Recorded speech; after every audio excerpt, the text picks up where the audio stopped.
Six history book जो JCERT में चल रहा है झारखंड में, उसका अध्याय 2 पढ़ेंगे। क्या है चैप्टर का नाम? चैप्टर का नाम है आरंभिक समाज, कि हमारे आज से पहले जो जीवन था उसमें लोग कैसे रहते थे, उसको हम लोग पढ़ेंगे। ठीक है, चलिए शुरुआत करते हैं। सबसे पहले लिखा हुआ देखिए, सोनाक्षी के प्रश्न। अभी हम लोग 6 क्लास के बुक को पढ़ रहे हैं। अभी के बच्चे का माइंड जो है इतना ज्यादा डेवलप नहीं हुआ है, तो उसको कहानी के से जोड़ करके बताना सही लगता है। ठीक है, इसीलिए इस बुक को बनाते समय इस पर जोर दिया गया है। देखिए, सोनाक्षी नाम की एक लड़की है, वो अपने दादाजी के साथ मेले में घूम रही थी। ठीक है, और मेले में जब वो बहुत भीड़ था, झूले में जब सोनाक्षी ऊंचाई पर पहुंची, जो झूला रहता है जिसको हम लोग अपने भाषा में तारामची बोलते हैं, जब उस पे पहुंचे, बैठी हुई, तो उसने ऊंचाई पर पहुंच करके जो है उसने अगल बगल में ऊंचाई से देखी जब, तो उसने देखा बहुत सारे घर उसको दिखे, आसपास के मकान नजर आए। वह सोचने लगी, क्या लोग हमेशा ऐसे ही रहते थे? अभी जिस तरह से घर दिख रहा है, कि हमेशा लोग ऐसे ही रहते थे? यहीं से उसके मन में एक प्रश्न आया, और उसने अपने दादाजी से इस बारे में पूछा। ठीक है, उसके बाद ये हो गया, सोनाक्षी के बारे में बताया गया है। फिर आगे आते हैं, कहानी को हम लोग आगे बढ़ाते हैं, इस वीडियो में सही से समझते हैं। क्या लिखा है देखिए, प्राचीन काल में जब मनुष्य इस पृथ्वी पर आया होगा, इस बात पर जोर देंगे। ठीक है, होगा। अभी हम लोग हिस्ट्री पढ़ रहे हैं, उस समय के ना तो हमारे पास कोई फोटो है और ना ही हमारे पास कोई वीडियो है। हम लोग सिर्फ संभावना व्यक्त कर रहे हैं। किस आधार पर? किस आधार पर? इतिहासकार ने जिस पे संभावना व्यक्त किया, उस आधार पर हम लोग संभावना व्यक्त कर रहे हैं। यार, यहाँ पर हम इसी बात पर गौर करेंगे, होगा, था, होते होंगे, इतिहासकारों ने माना, ये सभी शब्दों पर हम लोग गौर करेंगे और इसी पर हम लोग ज्यादा ध्यान देंगे। ठीक है, तो यहाँ पर है, क्या लिखा है, प्राचीन काल में जब मनुष्य इस पृथ्वी पर आया होगा। यहाँ पर देखिए एक प्रश्न, आया होगा कौन? मनुष्य। जरूरी नहीं है कि मनुष्य पृथ्वी के ही रहे होंगे, हो सकता है किसी और ग्रह से आए होंगे। हम लोग पास जब सबूत आएगा तब इस बारे में हम लोग बात करेंगे, लेकिन अभी संभावना है तो लेते चलते हैं। तो उस समय उसका अपना कोई समाज नहीं था। ठीक है, जब उसमें मनुष्य आया होगा तो ग्रुप में तो नहीं आया होगा, तो उसमें तो समाज बना नहीं था। समाज कैसे बना? पहले जो है एक दो मनुष्य जो है एक जगह पर इकट्ठा हुए, फिर उसने जो है सो खाना बनाना, मतलब फल उपजाना सीखा होगा, फल नहीं सॉरी सब्जी या अनाज उपजाना सीखा होगा। फिर एक जगह ठहर करके जो है जब वहां पे आबादी बढ़ा तो गांव बने, और गांव से फिर क्या बना? शहर बनता चला गया। ठीक है, तो क्या है, समाज नहीं था। वे अपने भोजन की खोज में इधर उधर भटकते रहते थे। क्यों? इससे क्या पता चल रहा है, उस समय के लोग खाना जो है मतलब उपजाना, अनाज उपजाना नहीं सीखे थे। लोग खाने के लिए जंगली जानवरों का शिकार करते थे, मछलियां और चिड़ियां पकड़ते थे, फल कंदमूल दाने पौधे पत्तियां अंडे इकट्ठा किया करते थे। यही इसका रोजमर्रा का जीवन था, क्योंकि उसे अनाज उपजाना नहीं आया था। वह खेती करना उस समय के मनुष्य लोग नहीं सीखे थे। ठीक है, तो हमारे उपमहाद्वीप जो है हमारा, जो है भारत का बात कर रहा है, हम लोग समझ चुके हैं। उसमें कितने देश हैं? 5-6 देश आते हैं। प्रीवियस क्लास में हमने बात किया है चैप्टर 1 में। तो उपमहाद्वीप जैसे गर्म देशों में पेड़ पौधे की अनगिनत प्रजातियां मिलती है। हम लोग के यहाँ पर जो है गर्म सर्दी बरसात सब चीज रहता है, तो यहाँ पे अनगिनत प्रजातियां पेड़ पौधे की मिलती है। इसलिए हर मौसम में इसलिए हर मौसम में पेड़ पौधों से मिलने वाले खाद्य पदार्थ भोजन के महत्वपूर्ण स्रोत थे। ठीक है, अगर हम दूसरे देशों का बात करें जैसे इंग्लैंड वगैरह, वहां हर समय ठंडा रहता है, तो वहां पे जो ठंडे के फल होते हैं वही उपजेगा। लेकिन यहाँ पे मौसम बदलते रहा है, ठंडा का जो फल होता है ठंडा में उपजेगा, गर्मी में उपजेगा, जो गर्मी का है गर्मी में उपजेगा, जो बरसात में जो है सो फलता है वो बरसात में फलेगा। तो इससे क्या था, यहाँ के लोगों के लिए आसान हो जाता था जीवन यापन करना। लेकिन यह सब कर पाना आसान नहीं था।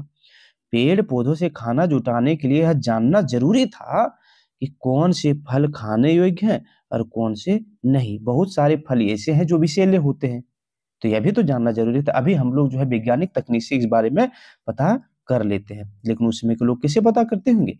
देखिए आगे चलते हैं। क्योंकि कुछ फल विषैले भी होते थे, ऐसे कई जानवर हैं जो हमसे ज्यादा तेज भागते हैं तथा हमसे ज्यादा ताकतवर भी होते हैं। जानवरों का शिकार और चिड़िया या मछलियां पकड़ने के लिए उन्हें बड़ा सतर्क, जागरूक और तेज होना पड़ता था। अब इस चीज को रिलेट कीजिए, बहुत सारे ऐसे जानवर हैं जिसको जो हम लोग से तेज भागता है, ठीक है? तो उतना तेज हम लोग को भी होना पड़ता था। समय बीतने के साथ-साथ जो है जानवर भी सतर्क हो गए। सतर्क होने का मतलब ये हो गया कि हम लोग को देख करके भागने लगे, हमारे प्रजातियों को मतलब प्राचीन लोगों को देख करके भागने लगे। तब इसने क्या उपाय बनाया? संभावना व्यक्त हो रहा है, तब कुत्ते को जो है पालतू बनाना शुरू किया, ताकि हम लोग से तेज कुत्ता दौड़ करके जो है क्या करे? शिकार को पकड़ सके। ठीक है? आगे देखते हैं। आज हम उन्हें आकेठक व खाद्य संग्राहक के नाम से जानते हैं। किसको जानते हैं? आकेठक और खाद्य संग्राहक। जो पहले के लोग कंद-मूल खाते थे, जानवरों, चिड़ियों, मछलियों को पकड़ने का शिकार करते थे, उसी को हम लोग किस श्रेणी में रखे हैं? आकेठक और खाद्य संग्राहक के रूप में रखे हुए हैं। आगे देखिए। आकेठक या शिकारी समुदाय के लोगों का एक जगह से दूसरी जगह पर घूमते रहने के पीछे अनेक कारण थे। अब आकेठक क्या करते थे? शिकार करता है, तो एक जगह पे रुक करके शिकार तो होगा नहीं, तो क्या करता था? अलग-अलग जगह पर घूमने का काम करता था। रीजन जो है यहाँ पे दिया हुआ है, देखिए फर्स्ट रीजन यहाँ दिया हुआ है, सेकंड है, तृतीय है, तीसरा है, समझते हैं देखिए क्या-क्या रीजन है। पहला है, एक ही जगह पर ज़्यादा दिनों तक रहने पर वे आस-पास के पौधे, फलों और जानवरों को खाकर समाप्त कर देते थे। अब एक जगह पे रहने वाले जो हैं, जहाँ पर हम रह रहे हैं, वहाँ के अगल-बगल का फल खत्म हो जाएगा, जानवर खत्म हो गए या फिर जानवर जो है सो सतर्क हो गए हम लोग से। तो क्या करेगा? वो अपना स्थान चेंज करेगा, और स्थान चेंज करेगा तो एक जगह से क्या करेगा? दूसरी जगह पर पलायन करेगा। तो इसी कारण से जो है सो हम लोग को भी पलायन करना पड़ता था। दूसरा रीज़न है, जानवर भी अपने भोजन के लिए जगह बदलते थे। होता ये है, चलिए ठीक है, जहाँ पर हम अभी रह रहे हैं वहाँ पर गर्मी दिन आ गया, ठीक है? क्या आ गया? गर्मी दिन आ गया। तो गर्मी दिन में क्या होगा? गर्मी दिन में जो है घास खत्म हो जाएगा। तो यहाँ पर जो जानवर घास खा करके जीवन यापन कर अपना जीवन चला रहे थे, वो क्या करेगा? उस क्षेत्र की ओर जाएगा जहाँ पर घास है। तो किस क्षेत्र की ओर जाएगा? जिधर ठंडा प्रदेश है, जहाँ पर पानी की सुविधा हो, वहाँ पर जाएगा। ठीक है? तो इसीलिए हम लोग को भी इसका पीछा करते हुए जाना पड़ता था। तीसरा जो है, अलग-अलग स्थानों पर अलग-अलग मौसम में पेड़ों और पौधों में फल-फूल आदि थे। अलग-अलग मौसम, जैसे मैंने बताया कि हम लोग के उपमहाद्वीप जो भारत में 3 जो है 3-4 मौसम आते हैं, तो अलग-अलग फल भी जो है उपजते हैं। तो एक जगह पे रहने से जो है सो कैसे हम फल को खत्म कर स मतलब उसका उसको खा सकते थे, तो इसीलिए जगह चेंज करना पड़ता था। जैसे अगर साउथ का बात करें, साउथ हमेशा गर्मी रहता है। अगर हम हिमाचल प्रदेश तरफ जाएँ तो हमेशा ठंडा रहता है, तो जगह चेंज करना पड़ता है। अगर हम उत्तर भारत का बात करें, जैसे झारखंड, बिहार हो गया, उड़ीसा हो गया, उत्तर प्रदेश हो गया, यहाँ पर जो है मौसम हमेशा चेंज होते रहता है। तो इस क्षेत्र के लोग जो है क्या करते थे? एक जगह से दूसरी जगह पलायन करते थे। चौथा है, पानी की उपलब्धता के कारण भी वे घूमते रहते थे, क्योंकि जल स्रोतों में हमेशा पानी नहीं रहता था। अब जैसे गंगा नदी के किनारे लोग बसे हुए थे, तो वहां तो पानी की उपलब्धता गंगा नदी से मिलेगा ही, लेकिन जो छोटी नदियों के किनारे थे, वो क्या करेगा? बड़ी नदी की ओर जाएंगे जहाँ पे पानी हमेशा मिलेगा। ये देखिए, ये चित्र दिख रहा है, ये चित्र यहाँ पर दिख रहा है। ये चित्र जो है सो मानव के द्वारा बनाया गया है। ये जो है सो कोई प्रमाणित चित्र नहीं कि इसी तरह से शिकार करते होंगे, ठीक है? ये हम लोगों ने मान लिया कि इस तरह से शिकार करते थे हिरन का, ठीक है? शिकार करते हुए आदि मानव। आगे का हम देखते हैं, क्या है टॉपिक? आदि मानव का निवास स्थान, कहाँ पे रहते थे लोग, उसके बारे में समझेंगे। आदि मानव के रहने आदि मानव के रहने का स्थान कहाँ पर होगा?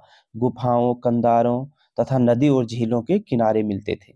ठीक है? ये सभी चीज़ें इसलिए हम लोग बता रहे हैं, बात कर रहे हैं कि यहाँ पे लोग रहते थे, क्योंकि गुफाओं में हमें शैल चित्र मिला है, और ये नदियों और झीलों पर किनारे हम लोग इसलिए मानते हैं क्योंकि पानी के लिए जो हमेशा यहीं पे आदि मानव निर्भर रहते होंगे। पानी हो गया, बहुत सारे जानवर पानी पीने के लिए नदी के किनारे आते हैं, उसमें शिकार किया जा सके, मछली पकड़ा जा सके, इसलिए इस जगहों पर रहते थे। मानव धूप, वर्षा और ठंडक तथा जंगली जानवरों से बचने के लिए गुफाओं तथा कंदराओं में रहते थे। यहाँ पे इसको सुरक्षा मिल जाती थी गुफाओं में रहने के लिए, ठीक है?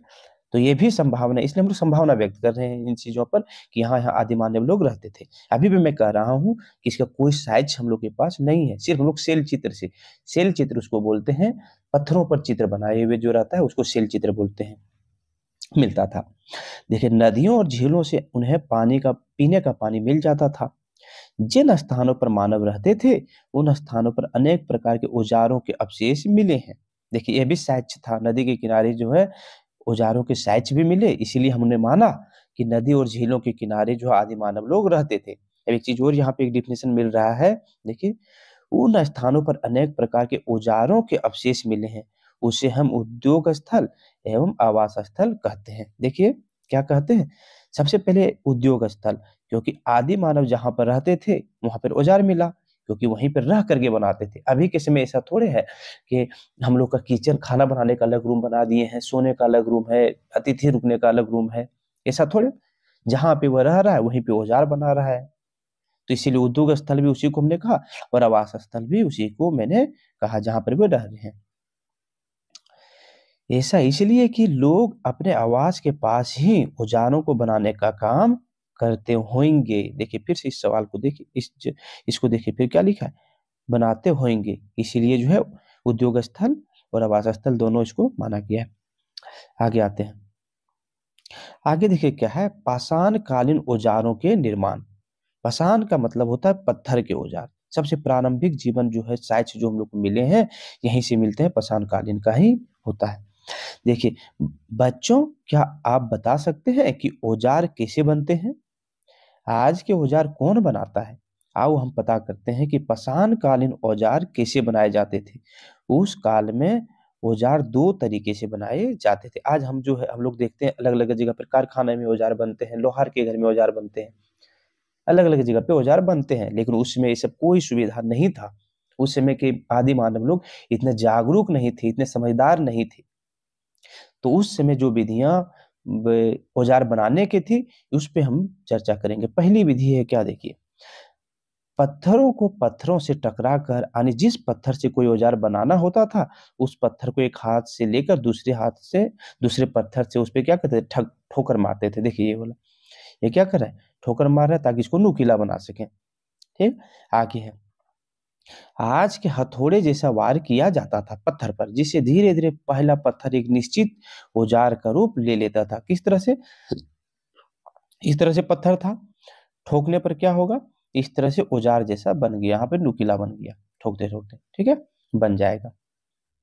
ठीक, इस तरह से बन गया पत्थर औजार। दूसरी विधि क्या हो सकती है, दूसरी विधि देखिए, दूसरी विधि पर चर्चा करेंगे हम लोग। दूसरी विधि को दबाव विधि या विलेय विधि कहते हैं। दबाव यानी दबा करके, जिसमें पत्थर को एक निश्चित जगह पर रखकर पत्थरों के औजारों या हड्डियों के निश्चित आकार को रखकर बड़े पत्थरों से दबाकर, दबाव देकर तोड़ दिया जाता था। तो दूसरा पत्थर भी औजार का रूप ले लेता था। ठीक है, क्या करता था, एक पत्थर है बड़ा सा, उसके ऊपर जो है जो भारी पत्थर रखने के बाद क्या होता था, ये दब करके जो एक ढांचा ले लेता था औजार का। ठीक है, आगे देखिए, आगे हम लोग पढ़ेंगे वस्त्र का निर्माण, वस्त्रों का निर्माण पढ़ते हैं।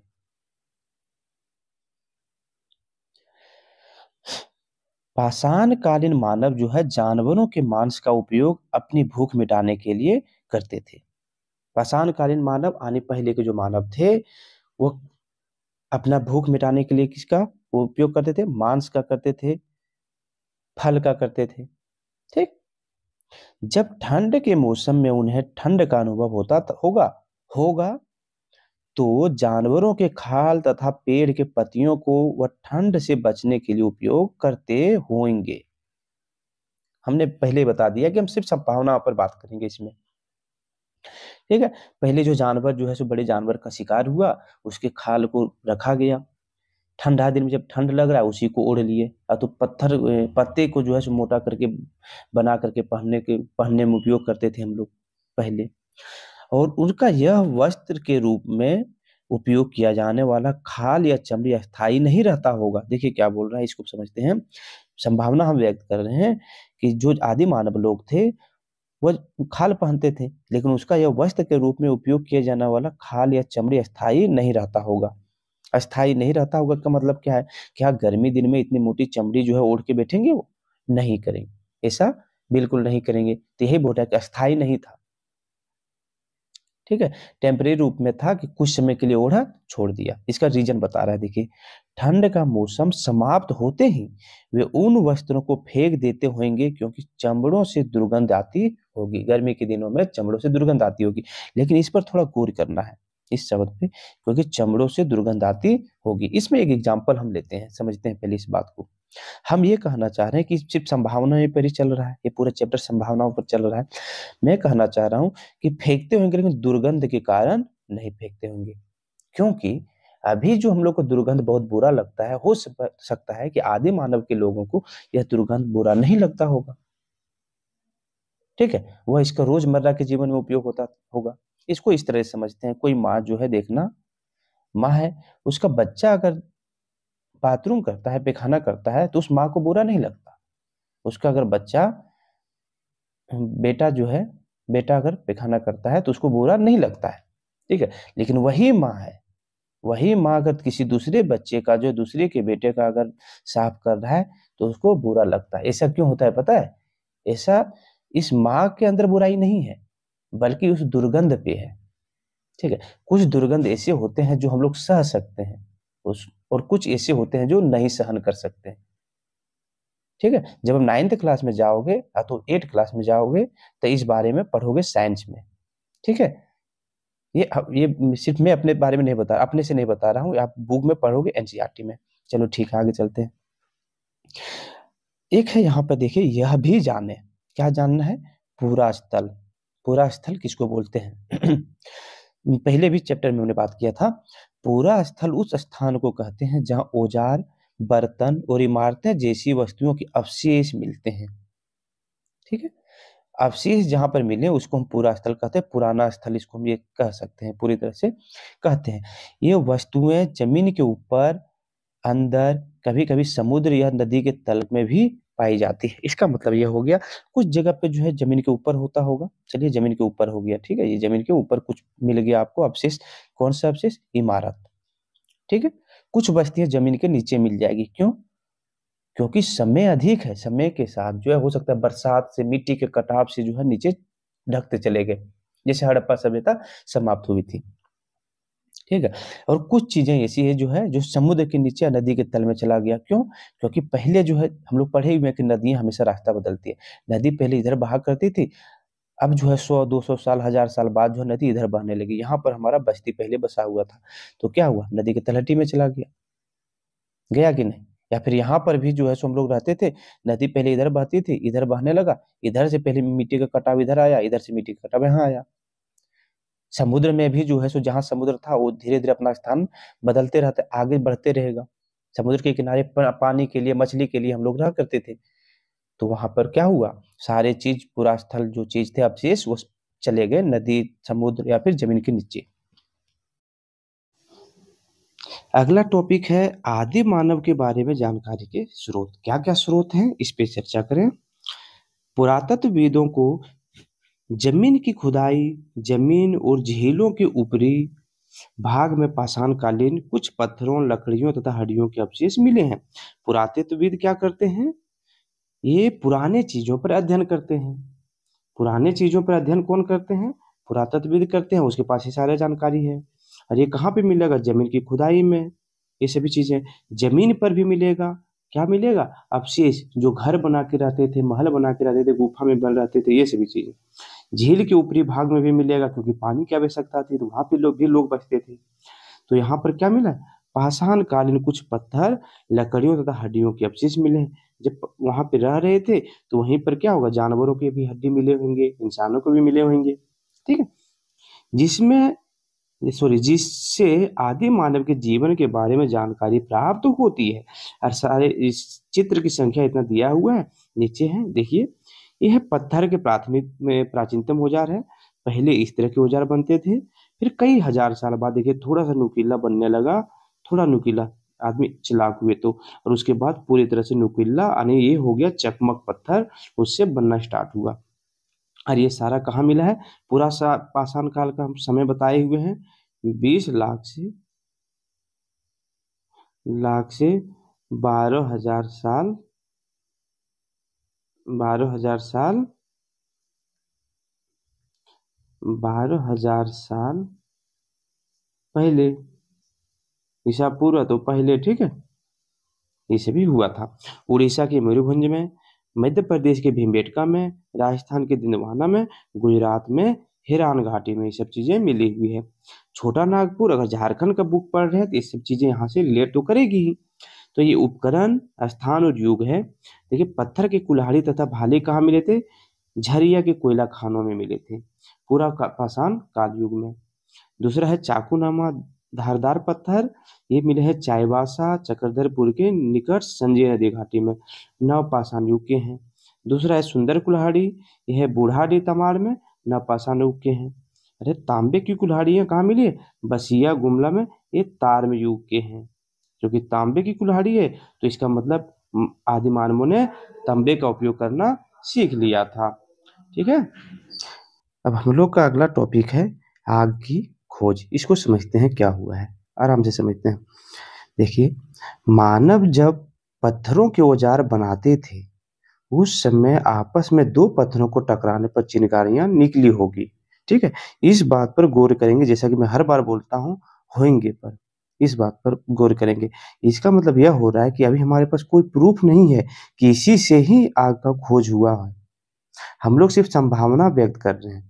अरे मैंने बताया कि यहाँ जो हम लोग इतिहास पढ़ेंगे सारा संभावनाओं पर ही चलेगा इस चैप्टर पर।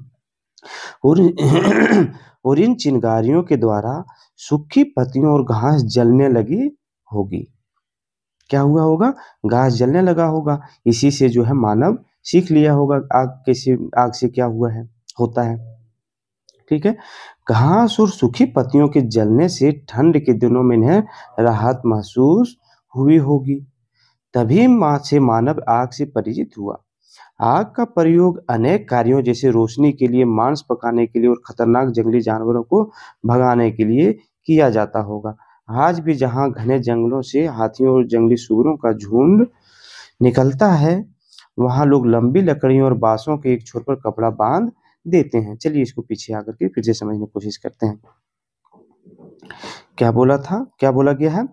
बोला गया है कि जिस समय मनुष्य जो है औजार बनाते होंगे तो औजार पहले कैसे बनता था? प्रागैतिहासिक काल में पत्थर के औजार बनते थे।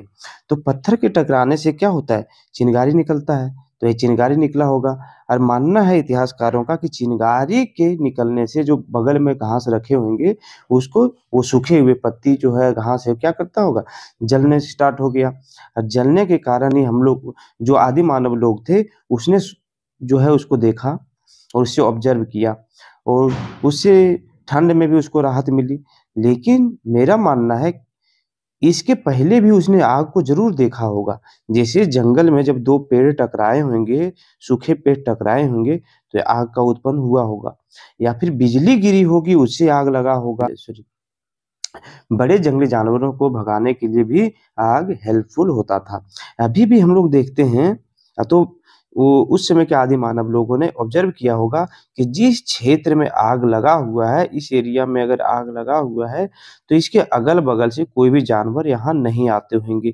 इससे उसने यह ऑब्जर्व किया, सारा चीज ऑब्जर्व पर ही चलेगा, ऑब्जर्व किया कि जो भी चीज है आग के बारे में उसने सोचा होगा कि यह जो भी चीज है इससे खतरनाक जंगली जानवर जो है डरते हैं। ठीक है, इसीलिए उसने उसके बारे में इच्छा जाहिर की होगी।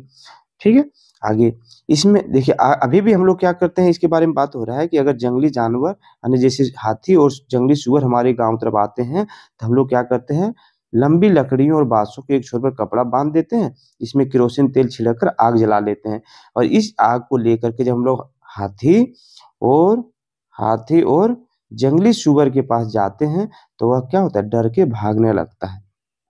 ठीक है, इस तरह जंगली जानवर आग को देखकर भाग जाते हैं। ऐसा हमें झारखंड के सारंडा जंगल में, सिल्ली, तोपचाची व टुंडी आदि क्षेत्रों में देखने को मिलता है। ठीक है, इन सभी क्षेत्रों में देखिए सारंडा जंगल का बात आ रहा है, ये पूर्वी सिंहभू पश्चिम सिंहभू के पास है। यहाँ पर हाथियों का जो है झुंड रहता है। सिल्ली ये रांची के पास है, इसी तरह से तोपचाची है, टुंडी भी है। तो इन क्षेत्रों में हाथियों का जो है पहले ज्यादा प्रभाव रहता था। या करके जो हाथी जंगल से आकर के अगल बगल के जो भी ग्रामीण लोग हैं उसके फसल को नुकसान पहुंचाते थे और घर को भी नुकसान पहुंचाते थे। आगे इसको भी जानेंगे, यह भी जाने क्या है, प्राचीन काल में आग जलाने के लिए चकमक पत्थर का प्रयोग होता था। ठीक है, अब होता था यहाँ पर, इसका मतलब कैसे हम लोग अंदाजा लगा लिए अभी, क्योंकि इसका ना तो हमारे पास कोई फोटो है ना वीडियो है, कैसे हम लोग बोल दें कि होता था चकमक पत्थर का। तो ऐसा इसलिए हम लोगों ने अंदाजा लगाया होगा हमारे इतिहासकार ने कि जिस जगह पर अभी मानवों के साक्ष्य मिले हैं वहां पर ये पत्थर जो है उपलब्ध होंगे अगल बगल में, जिससे हमने अंदाजा लगाया कि इस पत्थर से जो है आग जल्दी लग सकता है। और इसीलिए वहीं पर लोगों ने जो है इस पत्थर को बिखेरा हुआ है, अभी भी मिल रहा है साइज। ठीक है तो ये भी याद रखेंगे कि किस पत्थर से आग जलाने में जो है प्राचीन काल में उपयोग करते थे, तो वह है कौन सा, चकमक पत्थर। अब है जलवायु परिवर्तन, इसके बारे में समझेंगे। जलवायु परिवर्तन क्या है? देखिए, आज से लगभग 12,000 वर्ष पहले दुनिया के जलवायु में परिवर्तन के फलस्वरूप गर्मी बढ़ने लगी। पहले समझेंगे इस बात को। आज से जो है 12,000 साल पहले जो है आइस युग था, उससे भी बहुत पहले लाखों साल पहले जो आइस युग था, यानी पूरे अधिकतर क्षेत्र जो है अर्थ का किससे ढका हुआ था, बर्फ से ढका हुआ था। लेकिन फिर जलवायु परिवर्तन हुई, बर्फ पिघलने लगे, और बर्फ पिघलने के बाद क्या बना, महासागर बना। ठीक है, महासागर महासागर बने, और महासागर से के बाद जो है अगल बगल से जो घास उत्पन्न हुआ, और अगल बगल जो है घास खाने वाले जानवरों की भी उत्पत्ति हुई, जैसे हिरन, बरसिंगा, भेड़, बकरी, गाय आदि की संख्या बढ़ने लगी, क्योंकि घास की उपलब्धता थी तो ये सभी घास खाने वाले जानवर बढ़ने लगे। और फिर क्या हुआ, मानव भी इसके खाने पीने की आदतों और प्रजनन के समय की जानकारी हासिल करने लगी समझ रहे क्या बोला जा रहा है? अब क्या हुआ, मानव उसमें क्या करने लगे, इन जानवरों के बारे में ऑब्जर्व करने लगे। जैसे ये कि यह खाते क्या है, जैसे हिरन का बात है, या तो चलिए बकरी का बात करते हैं, यह क्या खाता है, ये कितने दिनों में यह बच्चा देता है। क्यों? क्योंकि उस समय जो है सो मानव के पास खाने के लिए कुछ साधन, सीमित साधन थे, या तो फल थे या फिर मांस के थे। तो मांस कहाँ से मिल रहा था, हिरन, बरसिंगा, भेड़, बकरी और गाय से मिल रहा था। ठीक है, इन सभी से मांस मिल रहे थे। तो इन सबों को पालने के लिए जो है उसने क्या किया, उसके प्रजनन, खाने पीने की आदतों पर जो है नजर बनाना चालू किया। लोग इन जानवरों को अपनी जरूरतों के अनुसार पालने लगे होंगे। देखिए इस प्रकार आया, पालने लगे होंगे, जैसे किसी को अगर दूध की जरूरत हो तो बकरी पालने लगे, किसी को कपड़े की जरूरत होगी, कपड़े के बारे में अभी नहीं बात करेंगे, भेड़ के बारे में, क्योंकि भेड़ का कपड़ा जो अब हम लोग बनाने लगे, क्या पता उस समय जो आदि मानव लोग बनाते थे या नहीं बनाते थे, इसके बारे में नहीं। फिर गाय का बात करें तो गाय से भी जो है सो बच्चे मिल रहे थे, दूध मिल रहे थे। ठीक है, आगे तो इससे क्या हुआ, लोगों ने पालना शुरू किया होगा। अब मौसम में परिवर्तन के अनुसार कुछ इलाके में गेहूं, जौ और धान से अनाज प्राकृतिक रूप से उगने लगे होंगे, क्योंकि देखिए ये सभी चीजें जो है, ये सभी फसल हम लोग को जो भी मिला है, सबसे प्रमुख शायद इसी का मिला है कि ये सब फसल जो है उस जगह पे मिले जहाँ पे मानव रहा करते थे। इसीलिए हमने अंदाजा लगाया कि इन सब, और वैसे भी अभी जिस तरह हम लोग के पास बीज है, क्या पहले के मानव के पास बीज था क्या? नहीं। क्या उसने संरक्षण करके फसल को रखा था? तो जवाब होगा नहीं। तो ये प्राकृतिक रूप से ये घास के रूप में उगा था। लोगों ने जो है इसको खा करके देखा, मुझे स्वादिष्ट लगा होगा। जैसे देखिए, उन अनाजों के स्वाद को चखकर मानव ने भोजन के लिए इन्हें इकट्ठा करना शुरू किया होगा। ठीक है, अब इस बारे में हम लोग चर्चा करें कि जब ये इकट्ठा किए होंगे इसको, तो फिर क्या किस लिए इकट्ठा किए होंगे? या तो खाने के लिए, और खाने के साथ साथ फसल उगाने के लिए। लेकिन इन सभी फसल को उगने में कम से कम तीन मंथ तो लगते ही हैं, कम से कम चलिए 2 मंथ तो लगते ही हैं। तो अभी तक हम लोग के पास ये जानकारी नहीं मिल पाया है कि मनुष्य जो है एक जगह पर बसने लगे थे। अभी तक तो नहीं मिला है कि एक जगह पर मनुष्य बसने लगेंगे। अब क्या होगा, मनुष्य पशुपालन करना स्टार्ट करेगा और फसल उपजाना स्टार्ट करेगा, और फसल उपजाने के लिए मनुष्य को कम से कम जो है 2 से 2.5 मंथ एक जगह पर स्टे करना ही पड़ेगा। इससे क्या हुआ होगा, इससे हुआ होगा जहां पर मनुष्य ठहरने लगे वहां पे फसल उपजाना स्टार्ट किया, और फसल उपजाने के साथ साथ वहीं पर जो है लोगों की आबादी बढ़ते गई, और बढ़ने के बाद गांव बने, और गांव से बड़े इलाके बनते चले गए होंगे। धीरे धीरे मानव विकास की ओर अग्रसर होने लगे। ठीक है। अब आता है नवपाषाण युग। कुछ क्वेश्चंस यहाँ पे आते हैं नवपाषाण को। देखिए यहाँ पे इसको नवपाषाण को समझने के लिए पहले यहाँ पर आते हैं। नवपाषाण काल जो है 10,000 साल से 4,000 साल तक का समय है। ठीक, यहाँ भी देखिए नवपाषाण काल की शुरुआत लगभग 10,000 से 4,000 ईस्वी पूर्व तक माना गया है। ठीक है, इसमें मानव पूर्ण रूप से अस्थायी और विकसित हो गए थे। मतलब अस्थायी, पूर्ण रूप से जो अस्थायी हो जाने का मतलब है मानव ने फसल उपजाना शुरू कर दिया था, मानव ने पशुपालन करना शुरू कर दिया था, मानव ने एक जगह पर अपना घर बना करके जो है बसना स्टार्ट कर दिया था। क्या किया? घर बना करके बसना स्टार्ट कर दिया था, और विकसित हो गए थे, थोड़ा सा दिमाग उसका विकसित हुआ था। इसे नवपाषाण युग कहते हैं। नवपाषाण युग का समय पूछा जाएगा तो याद रखेंगे नवपाषाण युग का समय जो है वो है 10,000 ईस्वी पूर्व से 4,000 ईस्वी पूर्व तक है इसका समय। ठीक है, इसको नवपाषाण युग हम लोग कहते हैं। आगे आते हैं, एक चीज और यहाँ पे चर्चा करेंगे। पाषाण युग को 3 भागों में बांटा गया है। फर्स्ट है पूरा पाषाण काल, जो 20 लाख साल पहले से 12,000 साल पहले तक का समय है। ठीक है। दूसरा मध्य पाषाण काल, जो 12,000 साल पहले से 10,000 साल पहले तक का है। देखिए ये सभी जो 12,000 से 20 लाख साल का जो कैटेगरी बांटा गया, इस बीच में कुछ ही साइट्स मिले हैं हम लोग को, इसीलिए हमने इसको ज्यादा लंबा विस्तारित नहीं किया है। ठीक है, आगे है नवपाषाण काल, आपने समझ लिया। अब आते हैं आगे के टॉपिक पर। आगे है आग का आविष्कार पूरा पाषाण काल में हुआ। कब हुआ? पूरा पाषाण काल। पूरा पाषाण काल है 20 लाख साल पहले से 12,000 साल पहले तक हुआ था। ठीक है, आगे बातें हैं। आगे है पूर्व पाषाण काल में मानव की जीविका का मुख्य आधार शिकार था। क्या था? शिकार। अगला पॉइंट है पहिए का आविष्कार नवपाषाण काल में हुआ था। ये सभी इंपॉर्टेंट है कि आग का आविष्कार कब हुआ था, दूसरा है पहिए का आविष्कार कब हुआ था, और कृषि की शुरुआत कब हुई थी। तो ये कब हुआ था? कृषि की शुरुआत नवपाषाण काल में हुआ था। इसीलिए हम लोगों ने बोला था यहाँ पर कि इसने अस्थायी बनना शुरू कर दिया। अस्थायी जब इंसान कब होंगे? जब वह फसल उपजाना शुरू कर दिया होगा, तभी अस्थायी हुए होंगे। ठीक है, आगे का टॉपिक है शैल चित्रकारी यानी रॉक आर्ट। रॉक आर्ट का मतलब पत्थर पर जो है चित्र बनाना। ठीक है, चलिए प्राचीन काल में लोग जिन गुफाओं और कंदराओं में रहते थे, देखिए ये भी संभावना है कि क्या गुफा में रहते थे या फिर नहीं रहते थे, लेकिन संभावनाओं पर हम विराम इसलिए लगा लेते हैं क्योंकि गुफाओं में हम लोगों के पास रॉक चित्रकारी मिली है। रॉक चित्रकारी किसी जानवरों ने तो नहीं बनाया होगा। कौन बनाया होगा? तो आदि मानव ने ही बनाए होंगे। इसीलिए हमने अंदाजा लगाया कि प्राचीन काल में लोग गुफाओं और कंदराओं में रहते थे। अब उन्हें सजा कर रखना सीख गए होंगे। आदमी सजाना कब शुरू करता है अपने घर को? जब उसके पास समय होता है। अगर बहुत सारे समय है तो अपना घर को सजाना शुरू किया होगा, और वही उसने क्या किया? रॉक आर्ट शुरू किया। इससे हम ये अंदाजा लगा सकते हैं कि आदि मानव के लोग के पास भी टाइम थे आराम से, ठीक है, रहने के लिए। उन्होंने अपने औजारों को परिष्कृत करके कलात्मक ढंग से प्रभावशाली फलक का निर्माण किया, और पाषाण खंड पर आकृति को उकेर करके प्रथम कला का निर्माण किया।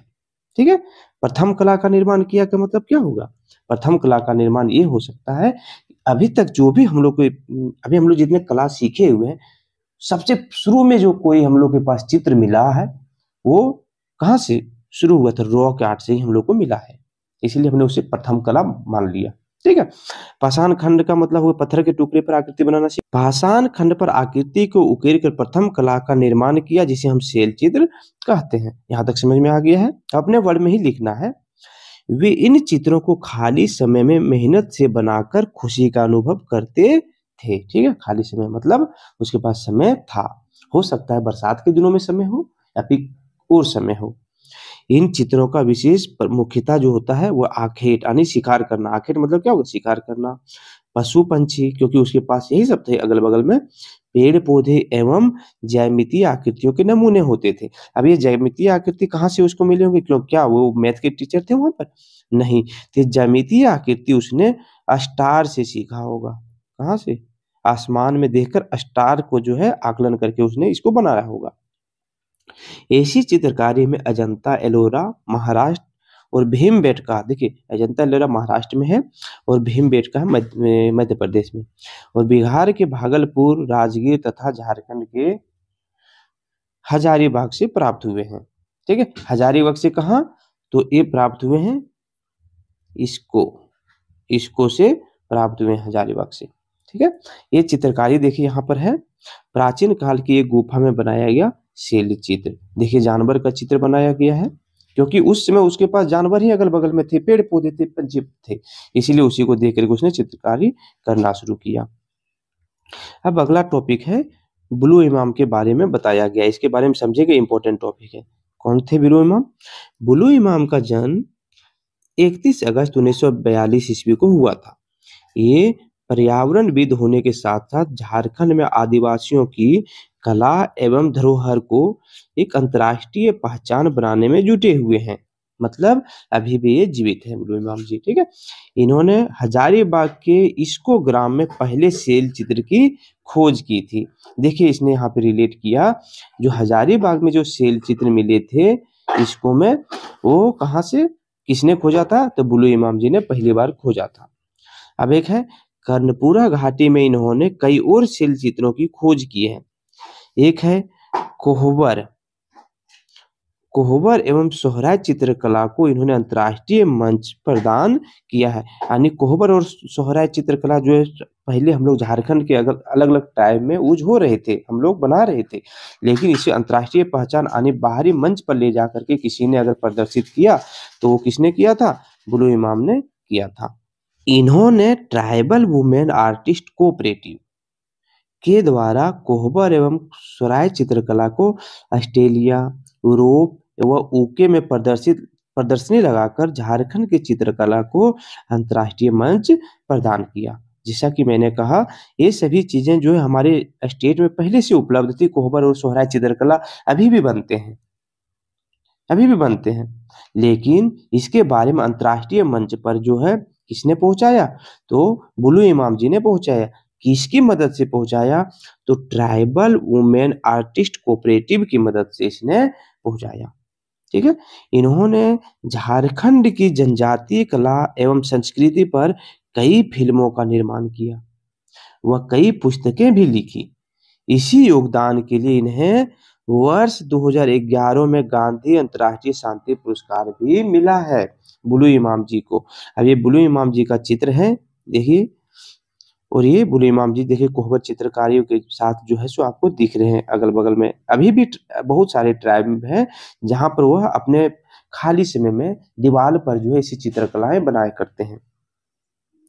आगे आते हैं, देखिए हजारीबाग, झारखंड के हजारीबाग, गढ़वा, रांची, कोलकाता व गिरिडीह आदि कुछ जिलों में शैल चित्र प्राप्त हुए हैं, जिसके खोजकर्ता निम्नलिखित व्यक्ति हैं। कौन कौन है? सबसे पहला है हजारीबाग में, देखिए बुलु इमाम जी ने खोजा था, इसके बारे में चर्चा हो चुका है। गढ़वा में शैल चित्र किसने खोजा है? तो डॉक्टर राकेश तिवारी ने खोजा है।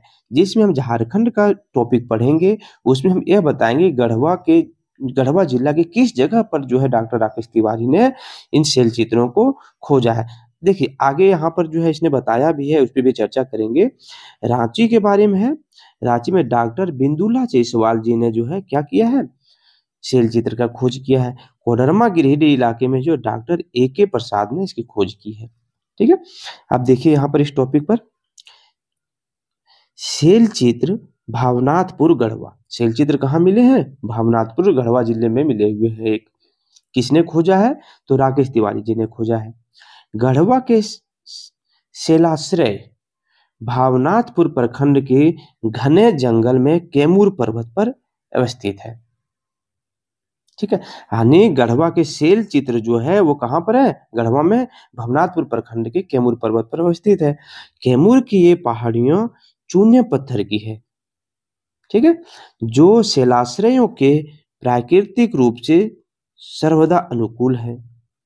ठीक, चूने पत्थर के हैं। अब ये चूना पत्थर वहां पर है, तो चूने पत्थर से जो है सो शैल चित्र बनाना भी आसान हो सकता है, हुआ होगा, इसीलिए ज्यादा जो है सो वहां मिल रहे हैं शैल चित्र। आगे है, यहाँ चित्रों को गेरू मिश्रित घोल, देखिए क्या है, यहाँ चित्रों को गेरू मिश्रित घोल एवं कूची की सहायता से बनाया गया है। कूची क्या होता है?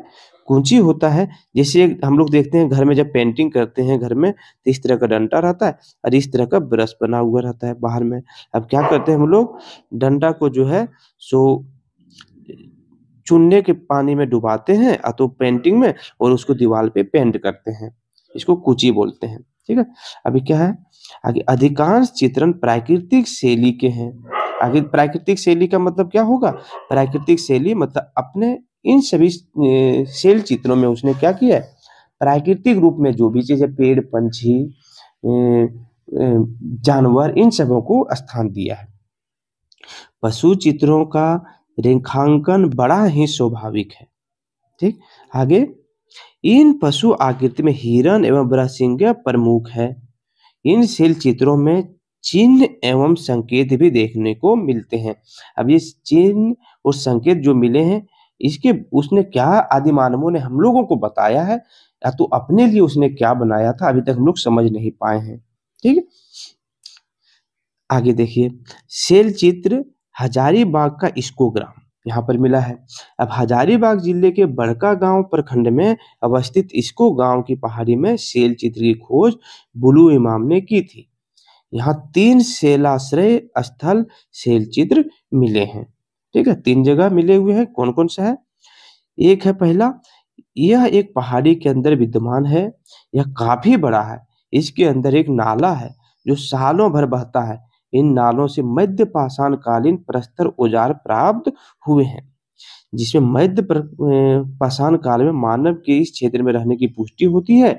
दीवारों पर पशुओं और वनस्पतियों के सुंदर शैल चित्र बने हुए हैं। ये सभी चित्र का अगर बात करें, अभी जो अगर जाओगे आप देखने के लिए हजारीबाग के बड़कागांव प्रखंड में, तो ये सभी चित्र टूटी फूटी अवस्था में आपको मिलेगी, क्योंकि झारखंड सरकार ने इसको संरक्षण प्रदान नहीं कर पाया, सही से संरक्षण प्रदान नहीं किया है, जिसके कारण यह अभी सही रूप से संरक्षित नहीं है। ठीक है, आगे है शैलाश्रय 2। ठीक, यह छोटे आकार की प्राकृतिक गुफा है, यह कोहबर नाम से प्रसिद्ध है। ठीक, शैलाश्रय 3 है, इस शैलाश्रय के अंदर 26.5 × 3 मीटर का चित्र मिला है, जिसमें मानवों एवं पशुओं का अंकन प्रमुखता से किया गया है। मानव के हाथ एवं पैर स्पष्ट रूप से अंकित हैं। कुछ स्थानों पर एक पुरुष अपने कंधों पर शिकार लिए हुए या आखेट का दृश्य है। इससे हम अंदाजा लगा सकते हैं कि उस समय के आदि मानव लोग शिकार पर अपना जीवन यापन कर रहे थे। ठीक है, तो दोस्तों यह टॉपिक यहीं पर समाप्त होता है।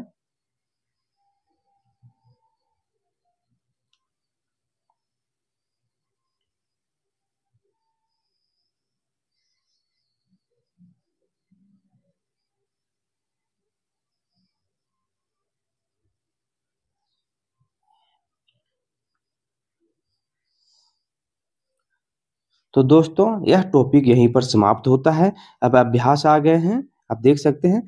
अगर आपको यह वीडियो अच्छा लगा है, तो आप रिक्त स्थानों की पूर्ति की जो भी प्रश्न आंसर होंगे इस प्रश्नों के, उसको आपको कमेंट बॉक्स में आंसर करना है। ठीक है, और जिसने इस चैनल को सब्सक्राइब नहीं किया है, वीडियो को लाइक नहीं किया है, जरूर प्रोत्साहित करें हमें सब्सक्राइब और लाइक करके। धन्यवाद।